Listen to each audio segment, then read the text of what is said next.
Okay, so we are going to look at a practice problem, very straightforward with one-dimensional motion, that says an airplane accelerates down a runway at 3.2 meters per second squared for 32.8 seconds until it finally lifts off the ground just as the runway runs out.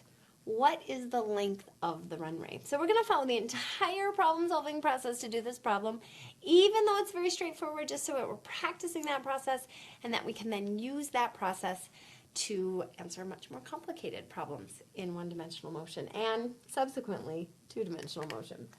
All right, so the first step in that problem-solving process is to define the object. And so what do we care about the motion of? Well, in this case, of course, it's the airplane. And then it's to find the start and the end of that motion. So whether you call it a start or an initial, beginning, I don't care, or an end or the final, again, I don't care how you call it, as long as you're recognizing that when do I start caring and when do I end caring. And for that motion, I'm analyzing. And in this case, I start caring when the airplane starts to accelerate. While it's sitting there, for this problem, I don't care. Okay. And when do I stop caring? When the runway runs out, when it takes off. Those are describing the same things, so we can describe it how we are comfortable. I'm going to say when it takes off. But that varies, like how we describe these, as long as we're describing that same time, how we describe might be slightly different. Okay, so after we've defined the object and the motion, we then kind of look at our picture, draw a picture of the situation. So here's my airplane, and here's the runway. On our picture, we of course have to define the origin. I'm going to select the origin at the location of the airplane when it begins to accelerate, so when it starts to accelerate down that runway. And that's all I have for my information in terms of my picture.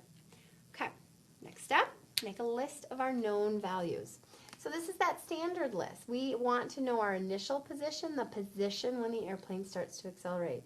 The final position, the position when the airplane takes off. The initial velocity, again, the velocity when the airplane is starting to accelerate. Final velocity is the velocity when the airplane takes off. The acceleration is the acceleration through this time. We do want to ask ourselves as we get to more and more complicated problems, is there a single phase? Is there only one acceleration happening in this motion? And yes, it's just during that acceleration on the runway itself. And then the time over which this motion is happening, this between this initial and final, when I set that initial at time 0. All right, so what's the initial position? Well, the initial position is 0. I've defined the origin at the point the airplane starts to take off, or starts to accelerate. So we call that 0. I don't know, I'm not given the final position. We are told that it accelerates down the runway, and so I'm actually told it starts at 0. That is an assumed value. You could ask that in any sort of assessment, of course, but it's meant to be like it starts to accelerate, so we're going to assume it was going at 0 meters per second to begin with. I will actually make that correction in your homework. The final velocity, well, we don't know. The acceleration we're given is 3.2 meters per second squared, and our time we're also given at 32.8 seconds. All right, so the next step is what variable gives us what we want for our answer. So we want to know how long the runway is. Well, the runway is where the airplane takes off, because that's what we're told in the problem. And so the final position of when the airplane takes off is going to give us that value for the runway. All right, so we have a number of equations, 3 of them, that help us sort of answer one-dimensional motion problems. So we have to pick the one that makes the most sense. And, whoops, that's not it. Got ahead of myself. This is the equation I'm going to select for this problem. X final, we don't know what it is, so we keep that as its variable. X initial is 0. V initial is 0. My time is 32.8.